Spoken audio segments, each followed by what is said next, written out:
Looking at John Keats' Lamia, which is a terrific poem, and he does a couple of things that are he's building on stuff that we've already seen from the other writers, and we take Keats as the last writer in among the six for a good reason, because reading the others before him helps us read Keats. He's very much thinking of what he's read, and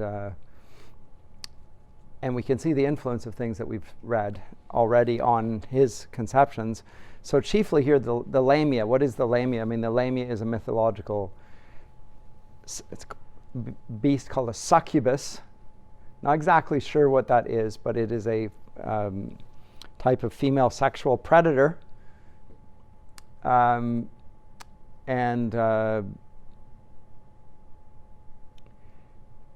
You can see something of that sort being presented in Coleridge's Christabel. Sort of demonic creature, and Keats uses that here in Lamia for sure. But he makes his own associations that are where he moves away from Coleridge to some degree, and I think we can see closer resemblances to Milton's portrait of sin, and at the same time Satan. It's a serpentine figure, but also a female figure. So that's one aspect of this. So leaning on Coleridge's Christabel, Milton's portrait of sin as a feminine being. And at the same time, we can also see his leaning on Shelley and his conception of philosophy, and juxtaposing it with poetry and different ways of looking at reality. And that's really what's being portrayed here in the Lamia, is a way of looking at reality which either brings to life or puts to death. And the Lamia cannot survive under the gaze of the philosopher, whereas she flourishes under the gaze of the poet, and seems to take shape and to live and to create great pleasure for the young man who cultivates her. And it's hard to know what the moral of the story is. Where we haven't even started reading it, so talking about the moral before we've even read it is a little bit odd, and I'm not sure we're going to get a moral per se. We notice that at the end of the story, the young man who loves the Lamia ends up dying along with her.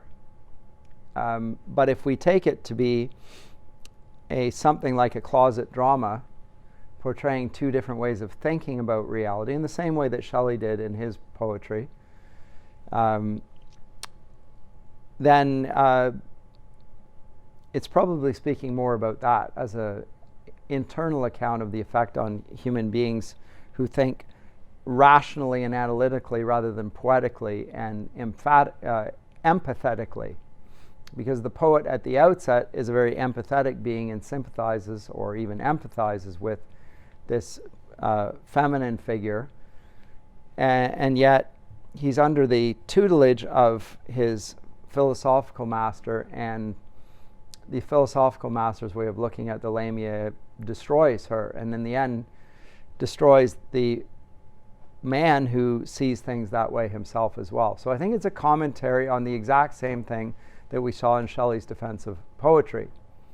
There's two ways of looking at reality. On the one hand, there's what he calls tá logid sein, which is the way the philosopher looks at things analytically in a detached fashion. He takes things apart, distinguishes them, separates them, never brings them back together, but still thinks that way.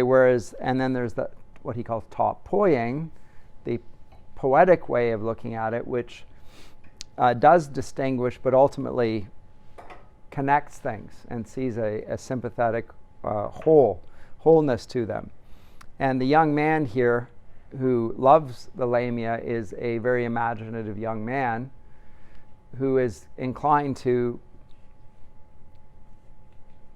to love what he sees, and his that part of him which would question that wins out in the end. But let's start off with Keats, and what you can also notice here is the influence of Spenser, and maybe even Shakespeare to some degree when he talks about King Oberon and the dryads and the fauns and so forth. Think what the book we're going to, or at least the play we'll look at next semester, A Midsummer Night's Dream. King Oberon and the fairy queen, Titania, and so forth. Probably has Shakespeare's Midsummer Night's Dream in the back of his head here as well.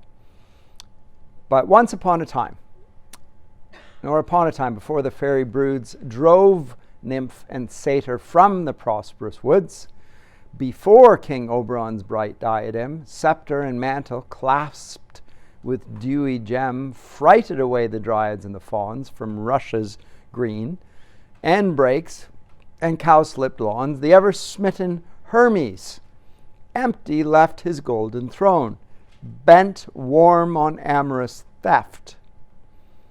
Here we have Hermes, the messenger of the gods, more in the vein of the one we meet in Ovid's Metamorphoses, which is a series of myths that are presented, and each sort of transforms into the next myth through some act of love. And it's usually the love of a god or a nymph or something like that. And then it's usually a nymph that's basically possessed by a god and then tries to escape it by turning into a tree or a bush or some sort of thing, and then like Pan, and he picks up the pan flute, and because the flute is what the nymph transforms into to escape the possession of the god.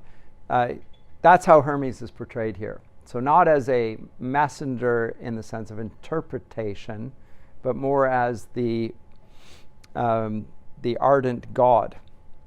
So the ever-smitten Hermes empty left his golden throne, bent warm on amorous theft. Very clear.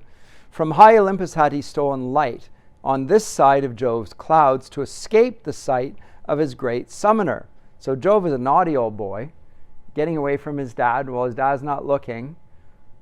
He's going to do something naughty. So he's not being sent by Jove, rather he is taking the family car out while he's not paying attention, and made retreat into a forest on the shores of Crete. For somewhere in that sacred island dwelt a nymph, to whom all hoofed satyrs knelt, at whose white feet the languid Tritons poured pearls, while on land they withered and adored. Fast by the springs where she to bathe was wont, in those meads where sometimes she might haunt, were strewn rich gifts unknown to any muse, though fancy's casket were unlocked to choose. Ah, what a world of love was at her feet. So Hermes thought. And a celestial heat burnt from his winged heels to either ear, that from a whiteness as the lily clear blushed into roses mid his golden hair, fallen in jealous curls about his shoulders bare. From veil to veil, from wood to wood he flew, breathing upon the flowers his passion new, and wound with many a nymph to its head to find where this sweet nymph prepared her secret bed. In vain the sweet nymph might nowhere be found, and so he rested on the lonely ground, pensive and full of painful jealousies of the wood gods and even the very trees. There as he stood he heard a mournful voice, such as once heard in gentle heart, destroys all pain but pity. Thus the lone voice spake, when from this wreathed tomb shall I awake? When move in a sweet body fit for life, and love and pleasure and the ruddy strife of hearts and lips? Ah, miserable me! The god dove-footed glided silently round bush and tree, soft brushing in his speed at the taller grasses and full flowering weed, until he found a palpitating snake, bright and circumscient in a dusty brake. Okay, so he finds a snake palpitating. Remember from Coleridge's Christabel, that portrait of a snake that was seen on top of another being, and he saw the outside of it, and then he flipped it over and saw that the dove was underneath the snake, etc. Keats seems to have this in mind here. But then when he comes to describe it, he sees she was a Gordian shape of dazzling hue, vermilion spotted, etc. This is the way Satan is portrayed in Book 9 of Paradise Lost.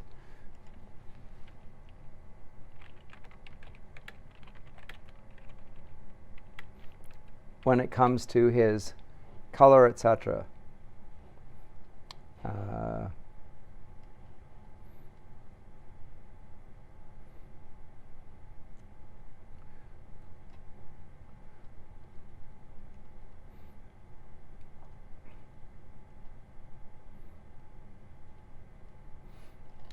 Where is it?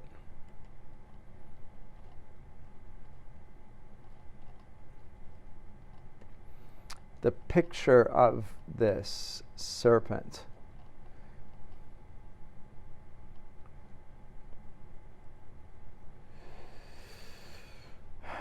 Here, line 500.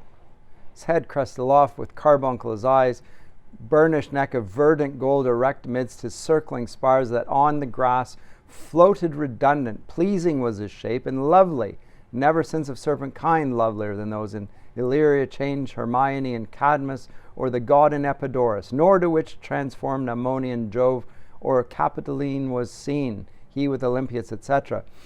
And there are eyes in this, and the turreted crest, and so forth.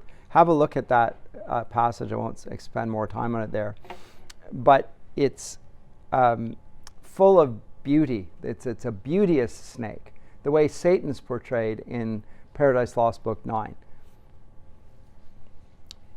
A person, not just a serpent, but the beauty is brought out just as Satan's serpentine presence is portrayed there as well. So she was a Gordian shape referring to the Gordian knot that Alexander slew. This is one of the challenges in Alexander's day. Who can untie the Gordian knot? He who will untie the Gordian knot may rule Asia. Alexander comes on, looks at it, takes the sword out, whack. That's how you unloose the Gordian knot. You just chop it. Falls apart. And that's exactly how he came to rule Asia, again, with the sword. Anyway, but she's a Gordian shape of dazzling hue, vermilion spotted, golden, green, and blue, striped like a zebra, use the English pronunciation, freckled like a pard, eyed like a peacock, and all crimson barred, and full of silver moons that as she breathed dissolved or brightest shone, or interwreathed their lustres with the gloomier tapestries. So rainbow-sided, touched with misery, she seemed at once some penanced lady elf, some demon's mistress, or the demon's self. Is this Satan, or is this sin, or is this the associated woman represented in Christabel? But those associations, something demonic about her. Keats is very happy to embrace that here. Upon her crest she wore a wannish fire sprinkled with stars like Ariadne's tiare. Her head was serpent, but bittersweet, she had a woman's mouth with all its pearls complete. And for her eyes, remember the portrait of sin in Paradise Lost, Book 2, has sin portrayed as a woman from the waist up, and then from the waist down, a serpent. And for her eyes, what could such eyes do there but weep and weep that were born so fair? As Proserpine still weeps for her Sicilian air, her throat was serpent, but the words she spake came as through bubbling honey for love's sake. And thus, while Hermes on his pinions lay, like a stooped falcon ere he takes his prey. So the portrait of this Lamia at the outset is decidedly demonic. There's no moving away from this. This is not a woman. And there's something decidedly insidious about the Lamia. and something that we ought not to be too friendly towards. We should be rather repelled by, much like in Christabel. And he's not moving away from that. So there's something decidedly evil in the portrait here. Nonetheless, the poetic imagination will embrace this, and likewise Hermes. There's something here that Hermes finds intensely attractive, and he comes up with a bargain with her, for that matter, about how this will proceed. Now, Hermes, remember, is the messenger of the gods, and to some degree does represent the will of the gods, and of course, in particular, that of Apollo. We'll come to Apollo, because this will also be picked up here in the terms of the philosopher. But Hermes first. So this is the first encounter of the Lamia with the god Hermes. And she makes a pact with him that he should enjoy her if he will give her form, as in a bodily form. Fair Hermes, crowned with flowers, fluttering light, I had a splendid dream of thee last night. I saw thee sitting on a throne of gold among the gods upon Olympus old. The only sad one, for thou didst not hear the soft lute-fingered muses chanting clear, nor even Apollo when he sang alone, deaf to his throbbing throat's rather long, melodious moan. I dreamt I saw thee robed in purple flakes, break amorous through the clouds as morning breaks, and swiftly as a bright Theban dart, strike for the Cretan castle or isle, and here thou art. Too gentle Hermes, hast thou found thy maid? Whereat the star of Lethe not delayed his rosy eloquence, and thus inquired, thou smooth-lipped serpent, surely high inspired, thou beauteous wreath with melancholy eyes, possess whatever bliss thou canst devise, telling me only where my nymph is fled, where she doth breathe. Bright planet, reference to him as Mercury now. Thou hast said, returned the snake, but seal with oaths, fair god. I swear, said Hermes, by my serpent rod, and by thine eyes, and by thy starry crown. The serpent rod, often Hermes is portrayed with a rod in his hand with serpents around it, still used in the medical profession. Hermes, the healer there. But it probably it's a phallic symbol here as well. Sorry. I suspect that's because there's a lot of double entendre throughout the whole poem. It's just there. Light flew, his earnest words, among the blossoms blown. Then thus again the brilliant feminine. Too frail of heart for this lost nymph of thine, free as the air invisibly she strays about these thornless wilds her pleasant days. She tastes unseen her nimble feet, leaves traces in the grass and flowers sweet. From weary tendrils and bowed branches green, she plucks the fruit unseen. She bathes unseen, and by my power is her beauty veiled, to keep it unaffronted, unassailed by the love glances of unlovely eyes, of satyrs, fauns, and bleared Silenus' sighs. Pale grew her immortality for woe of all these lovers, and she grieved so I took compassion on her, bade her steep her hair in weird syrups that would keep her loveliness invisible, yet free to wander as she loves, in liberty. Thou shalt behold her, Hermes, thou alone, if thou wilt, as thou swearest, grant my boon. Then once again the charmed god began an oath, and through the serpent's ears it ran, warm, tremulous, devout, psalterian. Ravished, she lifted her Circean head. Now she's being compared to the witch that turned Odysseus' men into swine. Again, clearly an evil figure. Blushed alive damask, and swift lisping said, I was a woman. Let me have once more a woman's shape, and charming as before. I love a youth of Corinth. Oh, the bliss. Give me my woman's form, and place me where he is. Stoop, Hermes, let me breathe upon thy brow, and thou shalt see thy sweet nymph even now. So there's the pact. You return me to feminine form because I love a shepherd boy, and you will have the nymph that you desire. He sees a serpent only, and not the nymph.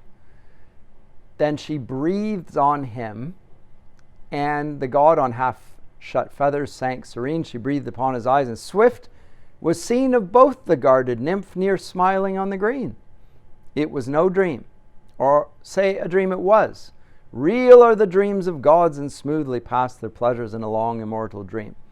So again, echoing in Paradise Lost, where Adam first, remember, Adam is a man without a mate at first. Then he has a dream, Paradise Lost, and he dreams of a woman running away from him. And the dream's not a dream. He wakes from the dream and actually realizes that's Eve, etc. I think Keats is pulling from all over the place for his portrait here, but chiefly the narrative of Paradise Lost, and as I say, Coleridge's Christabel thus far.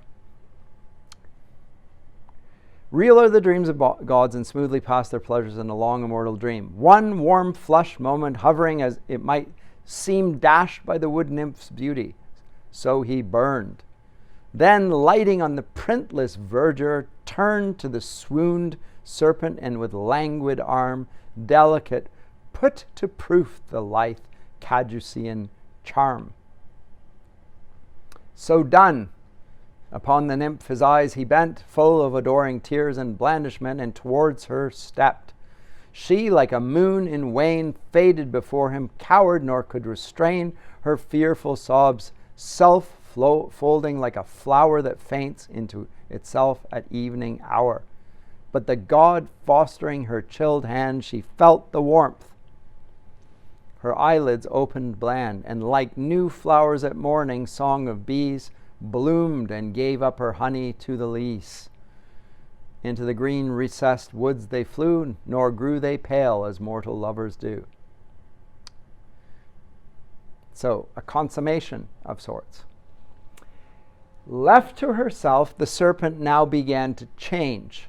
Her elfin blood in madness ran, her mouth foamed, and the grass, therewith besprent, withered at dew so sweet and virulent. Her eyes in torture fixed and anguish drear, hot, glazed and wide, with lid lashes all sear, flashed phosphor and sharp sparks without one cooling tear. The colors all inflamed throughout her train, she writhed about, convulsed with scarlet pain. A deep Vulcanian yellow took the place of all her milder mooned body's grace, and as the lava ravishes the mead, spoilt all her silver mail and golden breed, made gloom of all her freckling streaks and bars, eclipsed her crescents and licked up her stars. So the beauty of the serpent is being transformed following this encounter with the god, and she is turned into a woman. So that in a few moments she was undressed of all her sapphires, greens, and amethyst, and rubious argent. Of all these bereft, nothing but pain and ugliness were left. Still shone her crown. That vanished. Also she melted and disappeared as suddenly, and in the air her new voice, luting soft, cried, Lycius! Gentle Lycius! Borne aloft with the bright mists about the mountains hoar, these words dissolved, Crete's forest heard no more. So, it's like a dream sequence. The reality of the coming together of the two changes her as if that had been a dream, and transports her into feminine form in the presence. She gets what her half of the bargain is, in other words. Whither fled Lamia? Now a lady bright, a full-born beauty new and exquisite. She fled into that valley they pass over, who go to Corinth from Cancreus' shore, and rested at the foot of those wild hills, the rugged founts of the Perean rills, and of that other ridge whose barren back stretches with all its mist and cloudy rack southward to Cleone. There she stood about a young bird's flutter from a wood, fair on a sloping green of mossy tread, by a clear pool.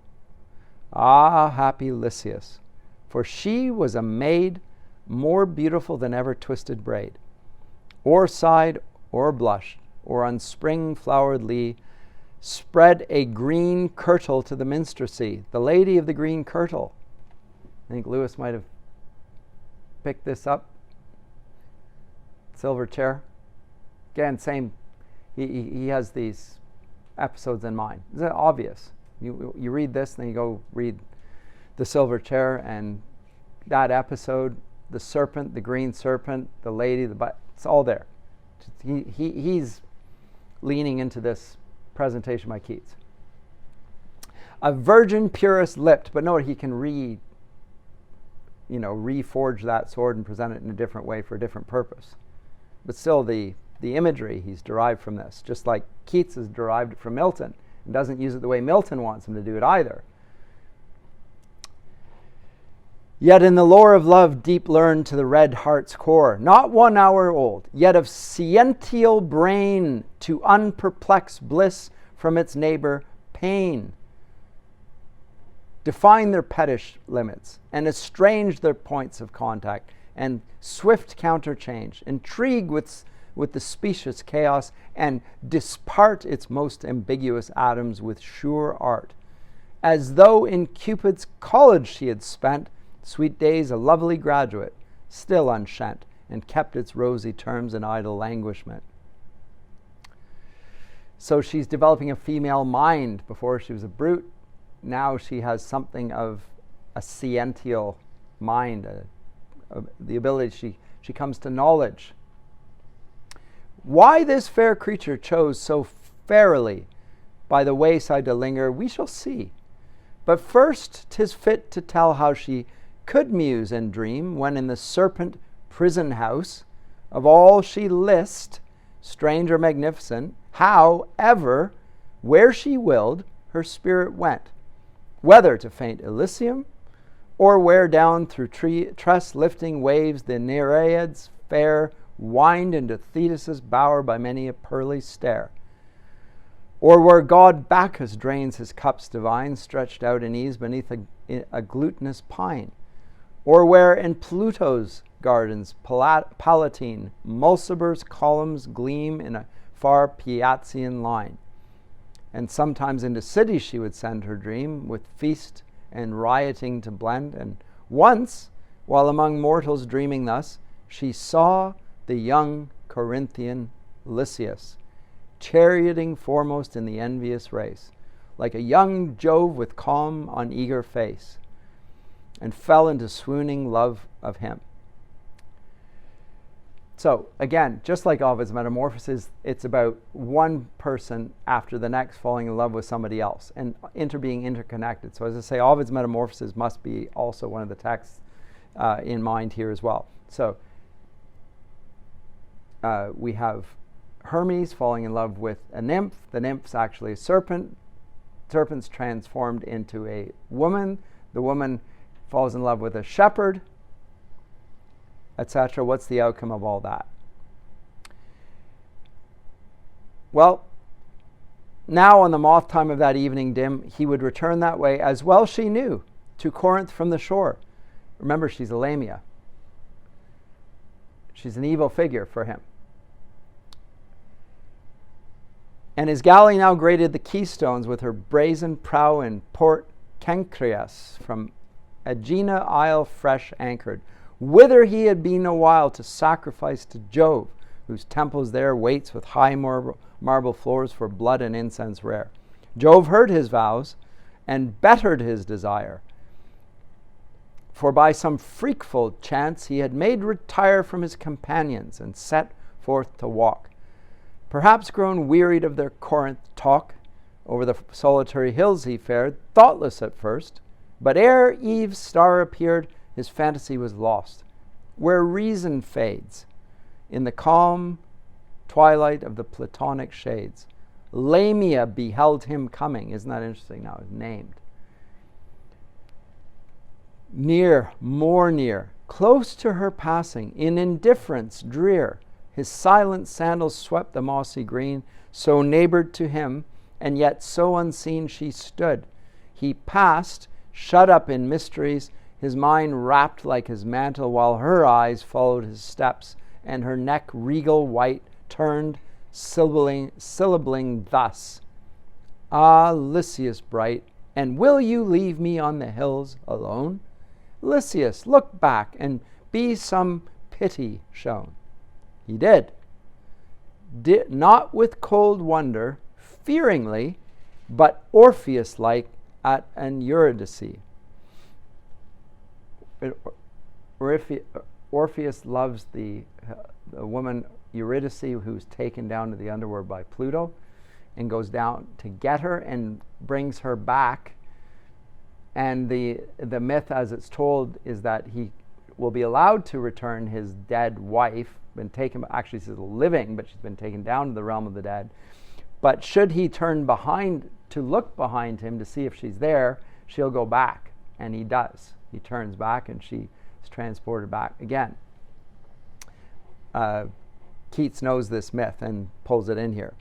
But Orpheus, like at a Eurydice, for so delicious were the words she sung, it seemed he had loved them a whole summer long. And soon his eyes had drunk her beauty up, leaving no drop in the bewildering cup. And still the cup was full, while he, afraid lest she should vanish ere his lip had paid due adoration, thus began to adore. Her soft look growing coy, she saw his chain so sure. "Leave thee alone, look back. Ah, goddess, see whether my eyes can ever turn from thee. For pity, do not this sad heart belie. Even as thou vanish, so I shall die. Stay, though a naiad of the rivers, stay. To thy far wishes will thy streams obey. Stay, though the greenest woods be thy domain, alone they can drink up the morning rain. Though a descended Pleiad, one of the constellations, will not one of thine harmonious sisters keep in tune thy spheres, and as thy silver proxies shine?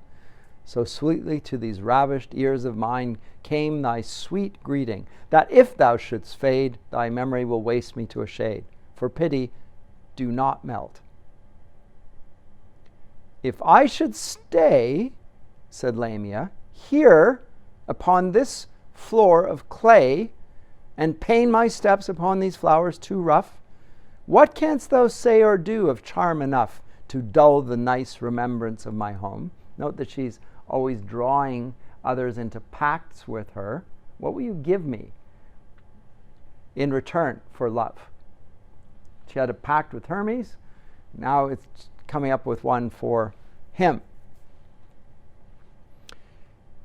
Thou canst not ask me with thee here to roam over these hills and vales where no joy is, empty of immortality and bliss. Thou art a scholar, Lycius, and must know that finer spirits cannot breathe below in human climes and live. Alas, poor youth, what taste of purer air hast thou to soothe my essence? What serener palaces where I may all my many senses please, and by mysterious sleights 100 thirsts appease? It cannot be. Adieu. So she said. She rose tiptoe with white arms outspread, playing hard to get. So said he, sick to lose the amorous promise of her lone complain, swooned, murmuring of love and pale with pain. The cruel lady, without any show of sorrow for her tender favourite's woe, but rather, if her eyes could brighter be, with brighter eyes and slow amenity put her new lips to his, and gave afresh the life she had so tangled in her mesh.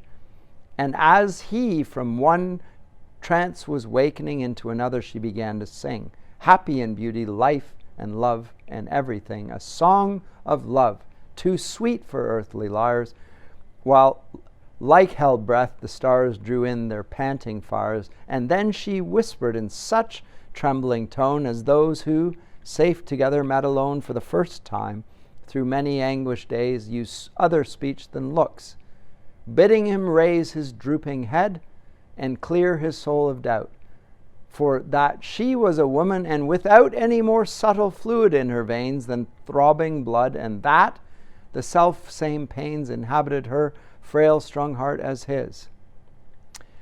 So she lures him in, and again, she's like a predator. Again, it's portrayed very clearly that this is a hostile being. All the language suggests it. She's a Lamia. She's all the allusions and connotations suggest demons and malign entities. And this poor young man is in her thrall now.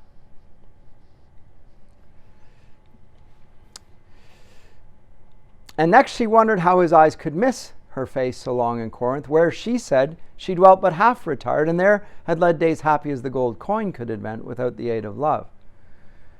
Yet in content till she saw him, at once she passed him by, where against a calm he leant thoughtfully at Venus's temple porch, Venus the goddess of love. Mid baskets heaped of amorous herbs and flowers newly reaped, laid on the eve, and as 'twas the night before the Adonian feast, whereof she saw no more, but wept alone those days.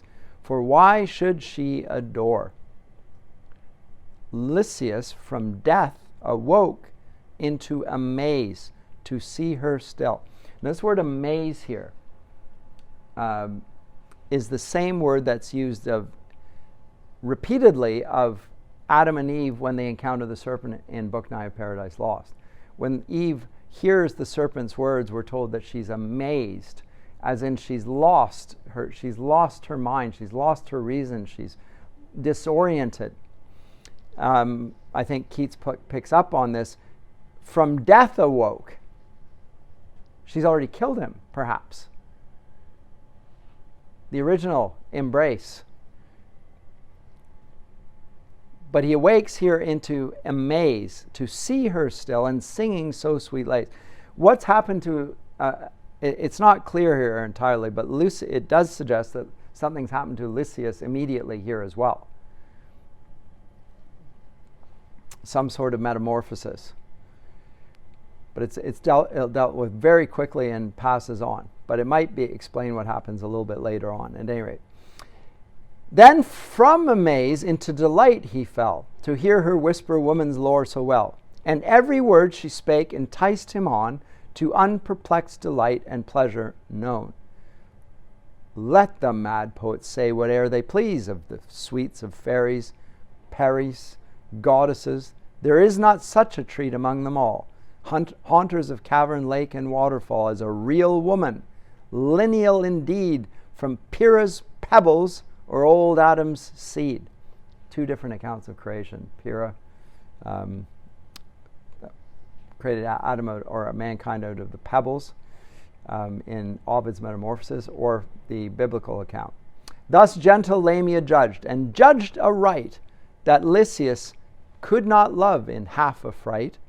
So threw the goddess off, and won his heart more pleasantly by playing woman's part. So she acts like a woman. Now, in some of the early church fathers speculated that sin entered the world through the sexual interaction between Adam and Eve. That's what's the beginning of original sin. It's a heretical thought. Milton directly confronts it by portraying Adam and Eve to have a sexual encounter before the fall. So there's no way that that's a possibility in Milton's account of that. But this is moving it a bit in that direction. There's some sort of heretical doctrine presented here. There's something in the sexual act that is bringing about a fall through sin for Lysias. And the Lamia is seducing him by presenting herself as a woman when really she remains the serpent. Again, that's Coleridge's representation in Christabel as well. We have a woman who is actually a serpent in disguise and preying on the soul of her lover.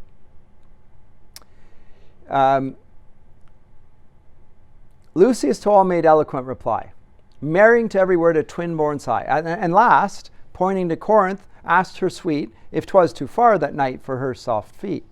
The day was short, for Lamia's eagerness made by a spell the triple league decrease to a few paces. Not at all surmised by blinded Lysias, so in her comprised. They passed the city gates, he knew not how, so noiseless, and he never thought to know. So he's under her control, sort of a demonic possession. As I say, just like Christabel. As men talk in a dream, so Corinth all. Throughout her palaces imperial, and all her populous streets and temples lewd, muttered like tempest in the distance brewed. To the white spreaded night above her towers, men, women, rich and poor in the cool hours, shuffled their sandals o'er the pavement white, companioned or alone, while many a light flared, here and there, from wealthy festivals, and threw their moving shadows on the walls, or found them clustered in the corniced shade of some arched temple door or dusky colonnade. Muffling his face of greeting friends in fear, her fingers he pressed hard, as one came near with curled gray beard, sharp eyes and smooth bald crown, slow-stepped and robed in philosophic gown. Lysias shrank closer as they met and passed into his mantle, adding wings to haste, while hurried Lamia trembled. "Ah," said he, "why do you shudder, love, so ruefully? Why does your tender palm dissolve in dew?" "I'm wearied," said fair Lamia. "Tell me, who is that old man? I cannot bring to mind his features." "Lysias, wherefore did you blind yourself from his quick eyes?"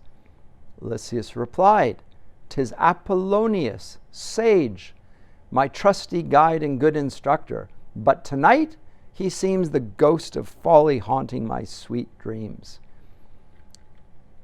So the philosopher appears. Lysias's instructor, he's afraid of seeing him. Why is he afraid of seeing him? Because he knows what he thinks. He knows what he thinks about fiction. He knows what he thinks about imaginative excess. Nothing very good. He's a bit like the Great Knock for C.S. Lewis. That's what we're confronting here. A man who's not going to accept wishful thinking, which is what it seems is a very polite way of what is influencing Lysias. It's not just wishful thinking, it's totally delusional. Can see what's happening. But note that Lysias, under the possession of the Lamia, is afraid of his erstwhile friend and philosopher guide, the one who actually cut through the lies. He's in love with the lie. He's been seduced by the Lamia. And that's the same sort of dynamic that we see in Christabel again, where friend becomes foe and foe is friend. While yet he spake, they had arrived before a pillared porch with lofty portal door. There hung a silver lamp where phosphor glow reflected in the slab steps below, mild as a star in water. For so new and so unsullied was the marble hue, so through the crystal polished liquid fine ran the dark veins, that none but feet divine could e'er have touched there. Sounds aeolian breathed from the hinges, as the ample span of the wide doors disclosed in a place unknown sometime to any. But those two alone, and a few Persian mutes, who that same year were seen about the markets, none knew where they could inhabit. The most curious were foiled, who watched to trace them to their house, and but the flutter-winged verse must tell, for truth's sake, what woe afterwards befell. 'Twould humor many a heart to leave them thus, shut from the busy world of more incredulous. Okay, so common questions thus far. It's a portrait. It's actually telling it in a story form, I think much more coherently than Shelley in his, if what we have is a closet drama of acts of the mind interacting with other mental faculties, this is a more coherent portrait, following in the footsteps of Coleridge with associations that are decidedly demonic, or so-called demonic, because I think Keats, like Shelley and like Byron, is not really willing to accept traditional views of devilry and good and evil, but see them more as internal faculties at play with one another. Same with Blake. So Blake, Byron, Keats, and Shelley are much more willing to accept the idea that good and evil are imaginative constructs. You don't see that in Wordsworth or Coleridge. They're different than the others, quite frankly. Although, as I say, when we look at Coleridge's Christabel, you can see that he is toying with this idea, and this is where I think Keats gets a great deal of his imagery from, that particular poem. Any comments, questions? If not, I'll go on to part 2. Okay, part 2. Love in a hut with water in a crust is, love forgive us, cinders, ashes, dust. Love in a palace is perhaps at last more grievous torment than a hermit's fast. That is a doubtful tale from fairyland, hard for the non-elect to understand. Had Lysias lived to hand his story down, he might have given the moral a fresh frown, or clenched it quite, but too short was their bliss to breed distrust and hate that make the soft voice hiss. Besides, there, nightly, with terrific glare, love, jealous groan of so complete a pair, hovered and buzzed his wings with fearful roar above the lintel of their chamber door, and down the passage cast a glow upon the floor. So, as I say, one reading here is that Lysias is already dead, in some sense. The succubus Lamia has taken his life. She loves him, but her embrace of love is the kiss of death, as it were. And he's already a dead man. But if you see it as an internal act of the mind, and the whole thing is a sort of a closet drama, then you don't see it quite in that same fashion. It's a death of something of him, but it's the embrace of something else.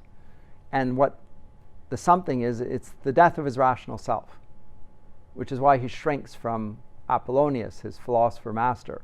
He shrinks from that because he realizes that this imaginative excess, this delight in a demonic creature, is superstitious nonsense, and he ought not to be giving too much credence to it. But he is happy to follow that imaginative engagement with reality, the holiness of the heart's affections that Keats will talk about in one of his later letters.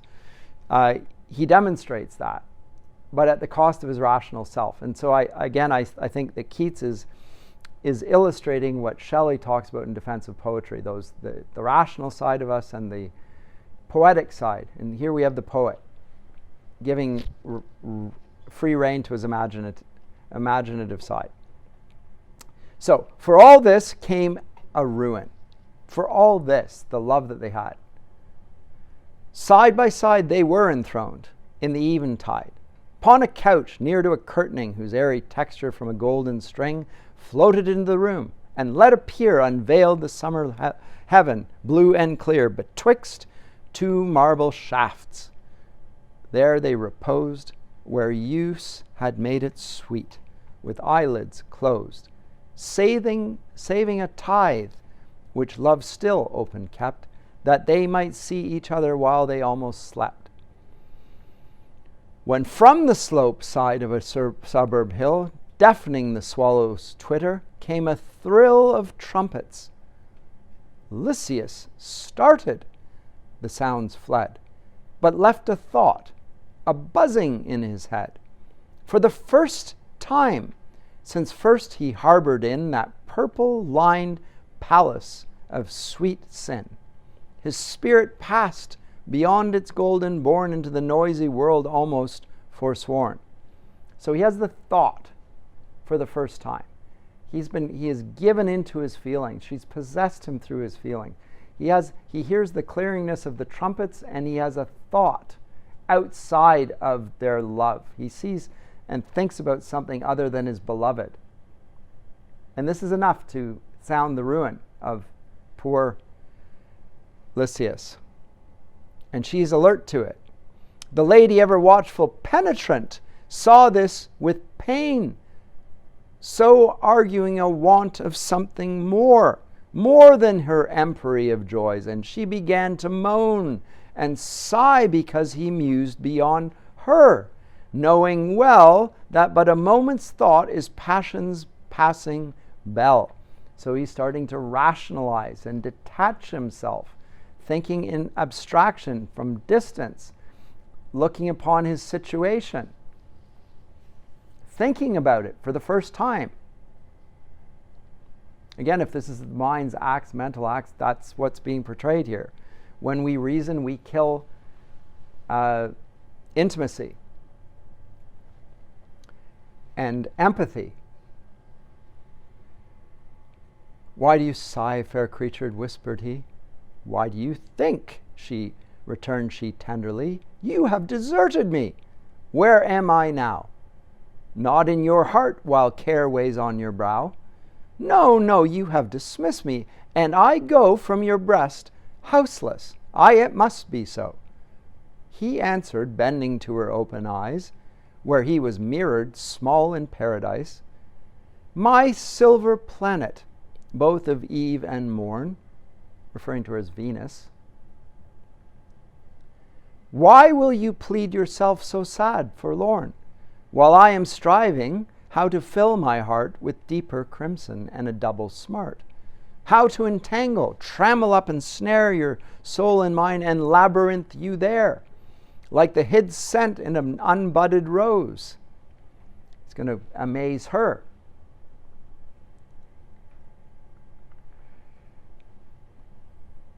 "My thoughts, shall I unveil them? Listen then. What mortal hath a prize that other men may be confounded and abashed withal, but lets it sometimes pace abroad majestical, and triumph, as in thee I should rejoice, amid the hoarse alarm of Corinth's voice? Let my foes choke, and my friends shout afar, while through the thronged streets your bridal car wheels round its dazzling spokes." He wants a public declaration of their love. He wants a marriage. He wants to celebrate her in public. He doesn't want to stay in the hut, even if the hut's a palace. He wants it to be a public act for all eyes to see it. The lady's cheek trembled. She nothing said, but pale and meek, arose and knelt before him, wept a rain of sorrows at his words. At last, with pain beseeching him, the while his hand she wrung to change his purpose. He thereat was stung, perverse, with stronger fancy to reclaim her wild and timid nature to his aim. Besides, for all his love in self despite, against his better self, he took delight luxurious in her sorrows, soft and new. His passion, cruel grown, took on a hue fierce and sanguineous, as 'twas possible in one whose brow had no dark veins to swell. Why? He's dead. That's why. He's already dead. Physically dead. He's a spiritual being. At best, if it's a thought. He has no dark veins to swell in his brow, because the blood is already stopped. Fine was the mitigated fury, like Apollo's presence when in act to strike the serpent. The serpent. Certes, she was none. She burnt. She loved the tyranny. And all subdued consented to the hour when to the bridal he would lead his paramour. Whispering in midnight silence, said the youth, "Sure some sweet name thou hast, though by my truth I have not asked it, ever thinking thee not mortal, but of heavenly progeny, as still I do. Hast any mortal name, fit appellation for this dazzling frame, or friends or kinsfolk on the peopled citied earth, rather, to share our marriage feast and nuptial mirth. Okay, so at this point, he doesn't know her name. It's a feeling, it's a passion. If you think about the origin of language and the discussion of how language originates in feelings, and that when the feelings are named, there is an empathy, but at the same time a distance that happens. It's a loss of inspiration. It's a loss of love. It's presented as a capitulation to the way in which the world works. It's a civilized thing to do, to get language, but at the same time, it's the death of the original strength of the feeling, of the passion, which gave rise to the words to begin with. So this is Keats's engagement with the same sort of themes that Shelley is presenting in his defense of poetry, but it's presented in a poetic fashion, if that makes sense. Tell me your name. I have no friends, said Lamia, no, not one. My presence in wide Corinth hardly known. My parents' bones are in their dusty urns sepulchred, where no kindled incense burns. Seeing all their luckless race are dead, save me, and I neglect the holy rite for thee. Even as you list, invite your many guests. But if, as now it seems, your vision rests with any pleasure on me, do not bid old Apollonius. From him keep me hid. Lysias, perplexed at words so blind and blank, made close inquiry, from whose touch she shrank, feigning asleep, and he, to the dull shade of deep sleep in a moment, was betrayed.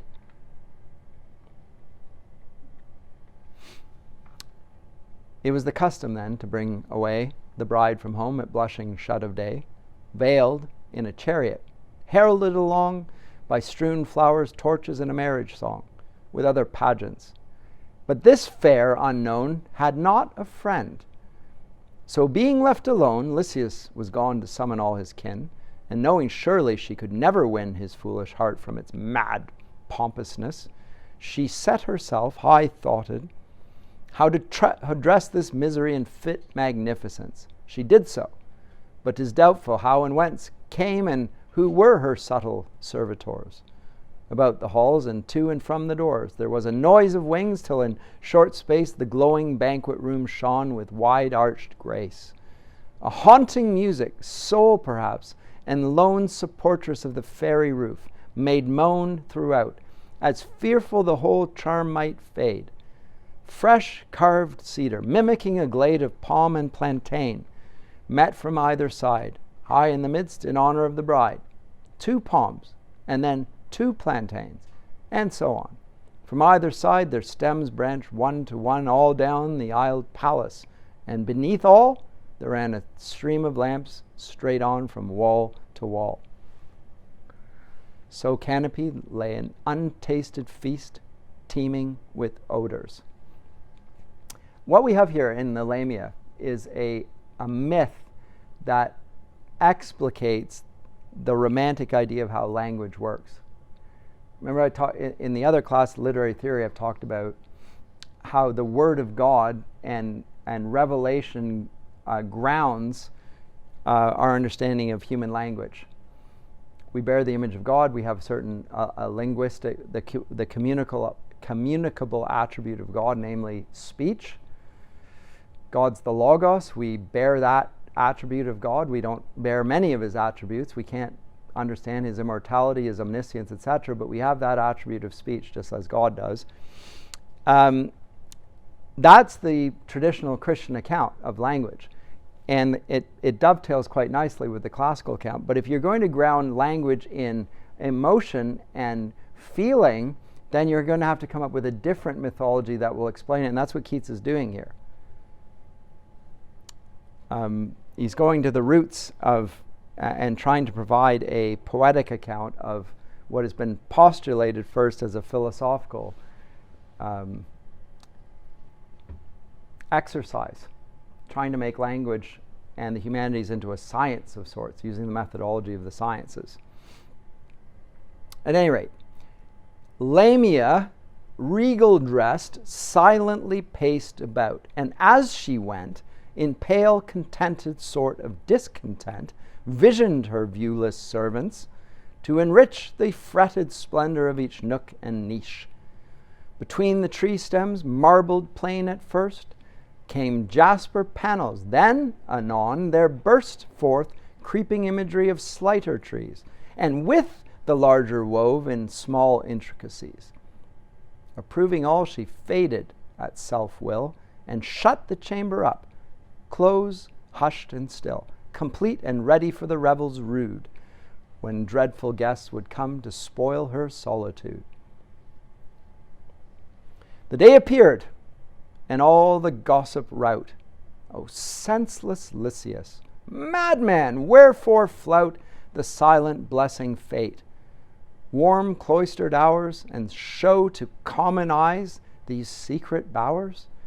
The herd approached, each guest with busy brain, arriving at the portal, gazed amain, and entered marveling, for they knew the street, remembered it from childhood all complete, without a gap, yet ne'er before had seen that royal porch, that high-built fair domain. So in they hurried all, mazed, curious, and keen. Mazed, they're amazed as well. They've entered a realm of the imagination. The common people are now in the realm of the imagination, and how do they receive it?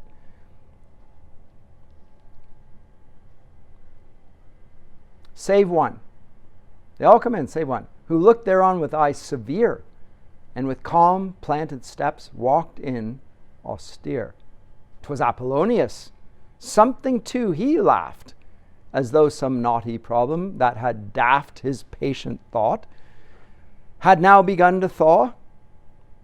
And solve and melt 'twas just as he foresaw. He met within the murmurous vestibule his young disciple. "'Tis no common rule, Lycius," said he, "for uninvited guest to force himself upon you, and infest with an unbidden presence the bright throng of younger friends. Yet must I do this wrong, and you forgive me." Lycius blushed and led the old man through the inner doors broad spread, with reconciling words and courteous mien, turning into sweet milk the sophist's spleen. The philosopher is presented as the antithesis of philosophy here. He's a sophist. He appears to be wise. He is not.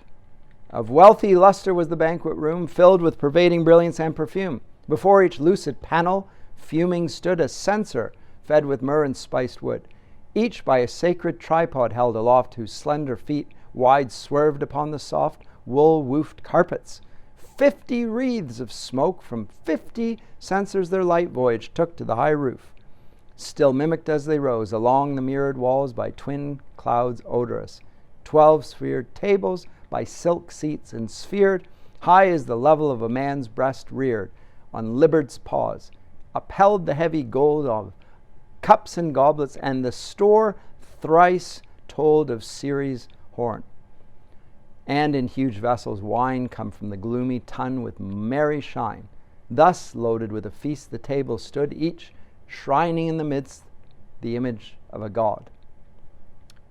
When in an antechamber every guest had felt the cold full sponge to pleasure pressed by ministering slaves upon his hands and feet, and fragrant oils with ceremony meet poured on his hair, they all moved to the feast in white robes, and themselves in order placed around the silken couches, wondering whence all this mighty cost and blaze of wealth could spring.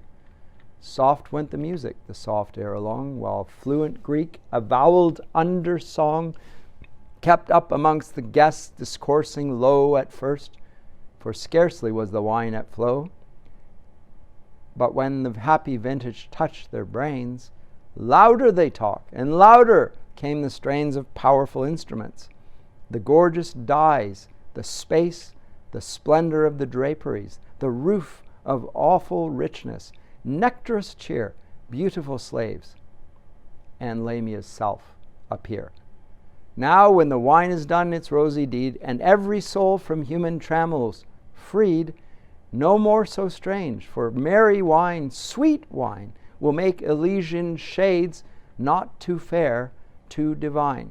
Soon was god Bacchus at meridian height, just like the sun. Flushed were their cheeks. The meridian height is the reference that, in the temptation The sun's right at its zenith. So a recounting of Paradise Lost, as it were, in different terms. Flushed were their cheeks and bright eyes double bright, garlands of every green and every scent, from vales deflowered or forest trees branch rent, in baskets of bright osiered gold were brought, high as the handles heaped, to suit the thought of every guest, that each, as he did please, might fancy fit his brows, silk pillowed at his ease. What wreath for Lamia? What for Lysias? What for the sage, old Apollonius? Upon her aching forehead be there hung the leaves of willow and of adder's tongue. And for the youth, quick, let us strip for him the thyrsus, that his watching eyes may swim into forgetfulness. And for the sage, let spear grass and the spiteful thistle wage war on his temples. Do not all charms fly at the mere touch of cold philosophy? There was an awful rainbow once in heaven. We know her woof, her texture. She is given in the dull catalogue of common things. Philosophy will clip an angel's wings. Conquer all mysteries by rule and line. Empty the haunted air and gnomed mine. Unweave a rainbow, as it erewhile made the tender person Lamia melt into a shade. This is the most famous passage in the whole thing. It's quoted regularly. Do not all charms fly at the mere touch of cold philosophy. If this is an internal a closet drama and it's about processes of the mind, it's about how the rational part of ourselves kills off all association, all beauty. It will analyze a rainbow to the point of it's just the play of light refracting on water drops, etc. Won't see the beauty of the rainbow, etc. By her glad Lysias sitting in chief palace, scarce saw in all the room another face, till checking his love trance, a cup he took full brimmed, and opposite sent forth a look across the broad table to beseech a glance from his old teacher's wrinkled countenance, and pledge him. He's not even thinking about Lamia anymore. The bald-head philosopher had fixed his eye without a twinkle or stir, full on the alarmed beauty of the bride, brow-beating her fair form and troubling her sweet pride. Lysias then pressed her hand with devout touch, as pale it lay upon the rosy couch. 'Twas icy, and the cold ran through his veins. Then sudden it grew hot, and all the pains of an unnatural heat shot to his heart. Lamia, what means this? Wherefore dost thou start? Know'st thou that man? Poor Lamia answered not. He gazed into her eyes, and not a jot owned they the lovelorn piteous appeal. More he gazed, his human senses reel, some hungry spell that loveliness absorbs. There was no recognition in those orbs. Lamia, he cried, and no soft tone reply. The many heard, and the loud revelry grew hushed. The stately music no more breathes. The myrtle, sickened in 1,000 wreaths by faint degrees, voice, lute, and pleasure ceased. A deadly silence step by step increased, until it seemed a horrid presence there, and not a man but felt the terror in his hair. Lamia, he shrieked, and nothing but the shriek with its sad echo did the silence break.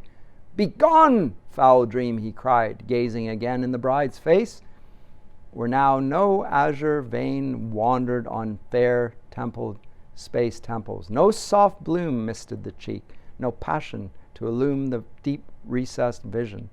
All was blight. Lamia, no longer fair, there sat a deadly white.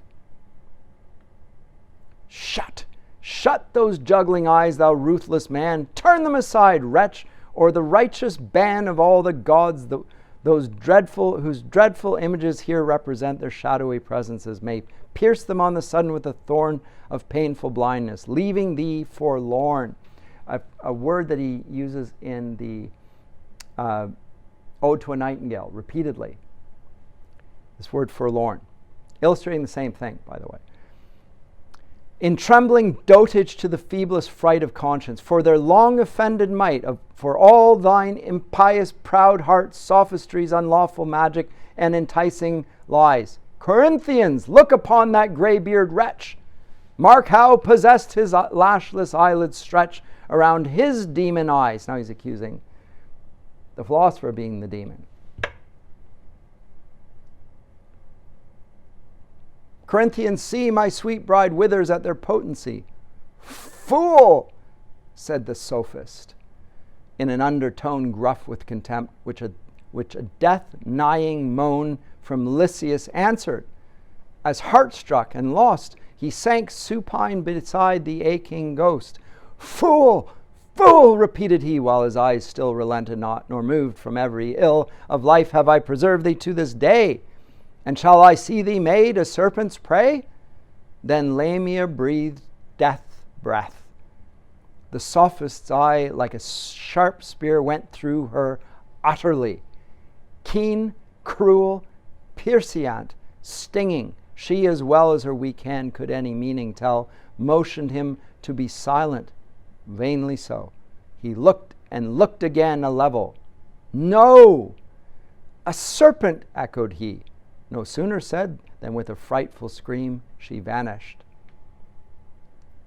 And Lysias's arms were empty of delight. Should we vanished?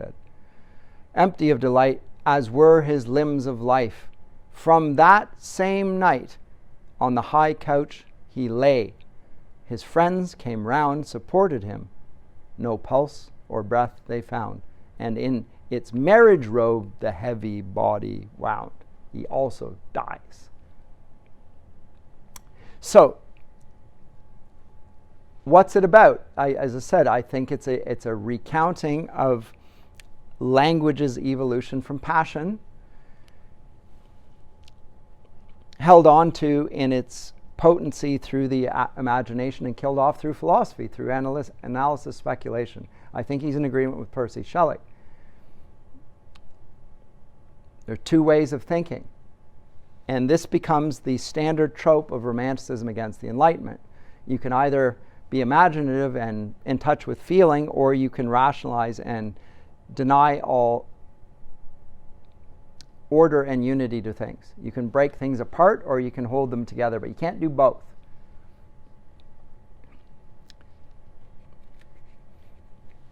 Poetry parts ways from the life of the philosopher and from the life of reason.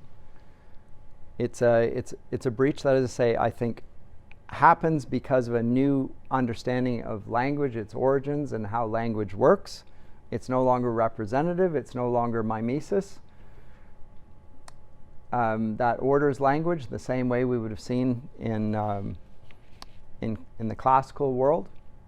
That's the tradition, is to see language as a mimetic thing, representing reality in some ways. It still is mimetic now in the Romantics' view, but the mimesis is grounded in an anti-logocentric impulse. True poetry is feeling. It's not the word. It's the word kills the feeling. So it's a very odd poetic shift, but it really, that's what's there. You don't expect it, but that is what is being held. Ultimately, the good poetry is the spontaneous overflow of powerful feeling. When it's no longer spontaneous, when it's reflected upon, when it attains words, and when the words express a naming function, they've effectively killed off the feeling. Consistently portrayed in several of the Romantics. I say I think it's a result of a mistake in the Academy of the 18th century, and we live in the light of that mistake. This is still the view of the Academy. And there's not much discussion of it. But it's there. You can plainly see it's there. It's there in the genesis of the Geisteswissenschaft and the modern research university, based on secular principles, moving away from theology as the queen of the sciences, banishing theology from the whole university life. And this is, in Lamia, we have something of a poetic account of the whole episode. Comments or questions? I think it's really well done as a depiction of the themes and ideas of the course.